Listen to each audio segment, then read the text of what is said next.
$11.5 billion, 185 kilometre দীর্ঘ, সমুদ্রপৃষ্ঠ থেকে 4000 মিটারেরও বেশি শ্বাসরুদ্ধকর উচ্চতায়। এটা শুধু একটা সংখ্যা নয়, এটা ইঞ্জিনিয়ারিং ইতিহাসের সবচেয়ে পাগলাটে আইডিয়াগুলোর একটা। আন্দিজ পর্বতমালার মেরুদণ্ড চিরে নির্মাণ হচ্ছে নোয়েভা কারেতেরা সেন্ট্রাল হাইওয়ে। এই লোকেশনে ফ্রেঞ্চ এবং পেরুভিয়ান ইঞ্জিনিয়ারদের কোনো বিকল্প নেই। তাদের সামনে দাঁড়িয়ে আছে 90 ডিগ্রির খাড়া ক্লিফ, যেখানে সব প্রচলিত কনস্ট্রাকশন নিয়ম কার্যত অকার্যকর। এখানে বিছানো প্রতিটি মিটার অ্যাসফাল্ট যেন মাধ্যাকর্ষণের বিরুদ্ধে সরাসরি যুদ্ধ, আর অস্থিতিশীল জিওলজির সঙ্গে এক নির্মম লড়াই। বিশাল টানেল বোরিং মেশিন পাহাড়ের ভেতরের কঠিন শিলা গুঁড়িয়ে দিচ্ছে, আর হাজার হাজার টন কংক্রিট ঝুলে আছে মাঝ আকাশে, শতাব্দীর পর শতাব্দী বিচ্ছিন্ন থাকা অঞ্চলগুলোকে যুক্ত করার জন্য। কিন্তু প্রশ্ন হলো, মেঘের মধ্যে এত বিশাল কনস্ট্রাকশন সাইটে কিভাবে জীবন চালু রাখা হয়? কোন ইঞ্জিনিয়ারিং সিক্রেট তাদের পাহাড়ের ভেতর স্টিল পিন ঢুকিয়ে পুরো রাস্তা ধরে রাখতে সাহায্য করে? চলুন বিশ্বের বিষয়ের আজকের এই ভিডিওতে সে সম্পর্কেই জেনে নেই। এই ডিজাইনকে বাস্তবে রূপ দিতে ইঞ্জিনিয়ারদের মোকাবিলা করতে হচ্ছে চরম পরিবেশের 4000 মিটার উচ্চতায়। এখানকার পাতলা বাতাস তীব্র অক্সিজেন ঘাটতি তৈরি করে, যা ইঞ্জিনের পাওয়ার আরও 30% কমিয়ে দেয় এবং প্রতিটি শ্বাসের সঙ্গে শ্রমিকদের স্ট্যামিনা ক্ষয় করে। কঠিনতা এখানেই শেষ নয়। শীতকালে বরফ পুরো সাইটকে বিশাল ফাঁদে পরিণত করে, আর বর্ষাকালে ভূমিধসের আশঙ্কা মুহূর্তের মধ্যে সব অগ্রগতি মুছে দিতে প্রস্তুত থাকে। জিওলজির ওপর নির্ভর করে 185 কিলোমিটার দীর্ঘ এই রুটকে 3টি কঠোর এক্সিকিউশন লেভেলে ভাগ করা হয়েছে।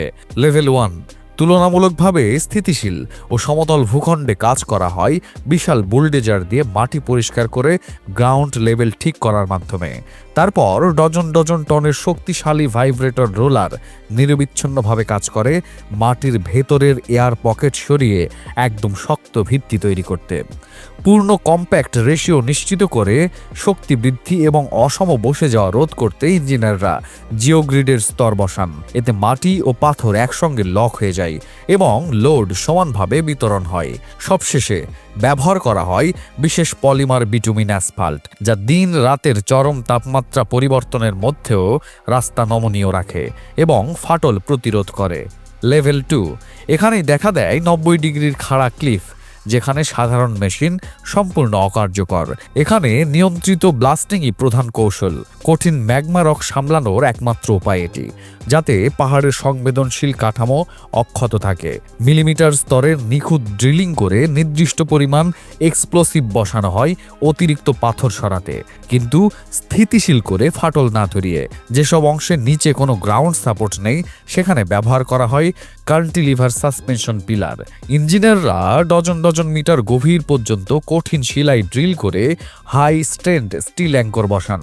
তারপর ঢালা হয় বিশাল কংক্রিট পিলার, যা হাজার হাজার টনের ওজন বহন করে মাঝ আকাশে ঝুলন্ত অবস্থায়। সবকিছু ঘিরে রাখা হয় এই স্টেন্ট স্টিল মেশ দিয়ে, যাতে একটুও পাথর খসে না পড়ে। লেভেল 3 কিন্তু যখন বাইরের ক্লিফ অতিরিক্ত অস্থিতিশীল হয়ে পড়ে, তখন সক্রিয় হয় লেভেল 3। এখানে ইঞ্জিনিয়ারদের সরাসরি পাহাড়ের হৃদয়ে প্রবেশ করতে হয় টিবিএম মনস্টার ব্যবহার করে, যা সবচেয়ে কঠিন শিলাস্তর গুঁড়িয়ে দেয়। এখানে আধুনিক টেকনোলজি এবং নিখুঁত কোঅর্ডিনেশন একসঙ্গে কাজ করে। এই টানেলগুলো 100% একিউরেসি নিয়ে তৈরি হয়, যা 72 ঘন্টার যাত্রাকে কমিয়ে মাত্র 4 ঘন্টায় নিয়ে আসে। প্রতিটি টিবিএম মেশিন যেন নিখুঁততার এক মাস্টারপিস, ভূগর্ভে চলমান একটি মোবাইল ফ্যাক্টরি। প্রক্রিয়াটি শুরু হয় কাটার হেড থেকে, যেখানে dozen dozen super hard manganese steel disc হাজার হাজার টনের চাপ নিয়ে ম্যাগমা রক চূর্ণ করে। পাথর ভাঙা মাত্র একটি স্ক্রু কনভেয়ার সেটি সংগ্রহ করে পেছনে সরিয়ে দেয়, সবচেয়ে গুরুত্বপূর্ণ ধাপের জন্য জায়গা তৈরি করতে। তারপর রোবোটিক আর্ম অত্যন্ত নিখুঁতভাবে প্রিকাস্ট কংক্রিট সেগমেন্ট বসায় এবং সেগুলোকে একে অপরের সঙ্গে শক্তভাবে লক করে টানেলে শক্ত খোলস তৈরি করতে। এইভাবেই অসম্ভবকে সম্ভব করে তোলে আধুনিক ইঞ্জিনিয়ারিং। আর বিশ্বের বিষয় আপনাদের সামনে তুলে ধরে সেই অবিশ্বাস্য গল্পগুলো, যেগুলো মানব জাতির সাহস, টেকনোলজি আর উদ্ভাবনের শক্তির প্রমাণ। এভাবে তৈরি হয় একটি পার্মানেন্ট স্ট্রাকচার যা ওপরে থাকা মিলিয়ন টন মাটির চাপ সম্পূর্ণভাবে ক্যান্সেল করে দেয়। কিন্তু একটি টিবিএন চালানো মানে শুধু একটা বাটন চাপা নয়, প্রতি কয়েকশো মিটার পরপরই ইঞ্জিনিয়ারদের মুখোমুখি হতে হয় ভীষণ বিপজ্জনক এক কাজের: ক্ষয়ে যাওয়া কাটার ডিস্ক বদলানো। অত্যন্ত শক্ত পাথরের মধ্যে কাজ করতে করতে এমনকি ম্যাঙ্গানিজ স্টিলও বিকৃত হয়ে যায়। তখন মেশিন বন্ধ করতে হয় আর টিমকে ঢুকতে হয় একদম সামনের ওয়ার্ক চেম্বারে, যেখানে প্রেসার আর তাপমাত্রা চরম সীমায় থাকে। তাদেরকে শত শত কিলোমিটার ওজনের ডিস্ক সরাতে হয় সম্পূর্ণ ম্যানুয়ালি, খুব সংকীর্ণ জায়গা, কাদা আর পানিতে ভরা অবস্থায়। এটাই পুরো প্রক্রিয়ার সবচেয়ে গুরুত্বপূর্ণ ধাপ, কারণ সামান্য একটি ভুলও ওপরের পাথর ধসে মেশিনের ওপর ভেঙে পড়ার কারণ হতে পারে। অতিরিক্ত বর্জ্য ব্যবস্থাপনাও একটি বড় বাধা। মিলিয়ন কিউবিক মিটার কাদা আর পাথর সংবেদনশীল আন্দিজের পরিবেশে ফেলে দেওয়া যায় না। তাই ইঞ্জিনিয়াররা টানেলের প্রবেশ মুখে একটি ফিল্ট্রেশন সিস্টেম স্থাপন করেছেন, যা পানি রিসাইকেল করে এবং পাথরের বর্জ্য প্রসেস করে লেভেল 1-এর রাস্তা নির্মাণে ব্যবহার করে। এভাবে তৈরি হয়েছে একটি ক্লোজ লুপ সিমেন্ট, যা ভঙ্গুর ইকোসিস্টেমকে সুরক্ষা দেয়। তবে টানেলের ভেতরে এটি সত্যিকারের টিকে থাকার যুদ্ধ। যত গভীরে যাওয়া হয়, পৃথিবীর অভ্যন্তরীণ তাপ আর বিশাল ইঞ্জিনের কারণে তাপমাত্রা 40 থেকে 50 ডিগ্রি সেলসিয়াস পর্যন্ত পৌঁছে যায়। সংকীর্ণ জায়গায় 120 ডেসিবলের বেশি শব্দ আর ঘন ধুলোর মধ্যে বেঁচে থাকতে লাগে বিশাল ভেন্টিলেশন সিস্টেম, যা কিলোমিটার দূর থেকে অক্সিজেন পাম্প করে ভেতরে পাঠায়। প্রতিটি ধাপ মিলিমিটার স্তরের একিউরেসি নিয়ে সম্পূর্ণ করতে হয়। লেজার আর জিপিএস গাইডেন্স ব্যবহার করে সম্পূর্ণ অন্ধকারের মধ্যে নিশ্চিত করা হয় সবকিছু যেন একদম নিখুঁতভাবে ফিট করে। এই মিলিমিটার নিখুঁত সংযোগ টেকনোলজির এক অসাধারণ জয়। কিন্তু হাজার হাজার টন ওজনের মেশিন আন্দিজের চূড়ায় পৌঁছানো, এটা ছিল এক নজিরবিহীন লজিস্টিক মিরাকল। টিবিএম মেশিনের প্রতিটি অংশ, যার মোট ওজন কয়েক হাজার টন, খুলে ফেলা হয়েছিল আলাদা আলাদা অংশে। তারপর সেগুলো সমুদ্র বন্দর থেকে সরু পাহাড়ি রাস্তা ধরে খাড়া ক্লিপের পাশ দিয়ে ওপরে তোলা হয়। 4000 মিটার উচ্চতায় পৌঁছানোর পথে প্রতিটি তীক্ষ্ণ মোড় আর খাড়া ঢাল কম্পিউটারে ক্যালকুলেট ও সিমুলেট করা হয়েছিল, যাতে বিশেষায়িত ট্রাক উল্টে না যায় বা আটকে না পড়ে। এটি ছিল বিশাল মাল্টিমোডাল কোঅর্ডিনেশন অপারেশন, যেখানে সময় বা অবস্থানে সামান্য ভুলও পুরো প্রজেক্টের অগ্রগতি থামিয়ে দিতে পারত।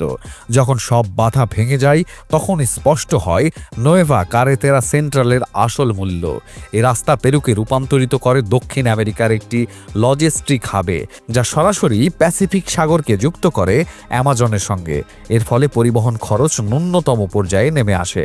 এই প্রজেক্টের পাগলামির মাত্রা বুঝতে হলে বিশ্বের সেরা কাজগুলোর দিকে তাকাতে হবে। গথার্ড বেস টানেল সুইজারল্যান্ডে বিশ্বের দীর্ঘতম টানেল, কিন্তু এটি অনেক কম উচ্চতায় নির্মিত। তিব্বতের হাই স্পিড রোডগুলো সমান উচ্চতায় হলেও আন্দিজের মতো 90 ডিগ্রি খাড়া ক্লিফের মুখোমুখি হয় না। বিশেষজ্ঞরা একে ইনফ্রাস্ট্রাকচার ইতিহাসের সবচেয়ে কঠিন প্রজেক্টগুলোর একটি বলে মনে করেন। এটি একসঙ্গে মিশিয়েছে তিব্বতের চরম উষ্ণতা, আল্পসের দুর্গম ভূখণ্ড আর দক্ষিণ আমেরিকার কঠিন আবহাওয়া। এই রাস্তা জয় করা মানে আধুনিক টেকনোলজির সর্বোচ্চ সীমাকে পরীক্ষা করা। ওপর থেকে দেখলে এই প্রজেক্ট যেন মেঘের ভেতরে দিয়ে নির্মিত একটি সেতু।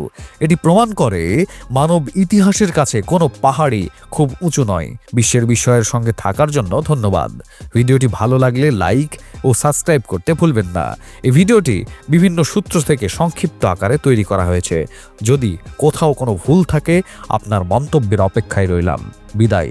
আবার দেখা হবে পরবর্তী বিস্ময়কর গল্পে।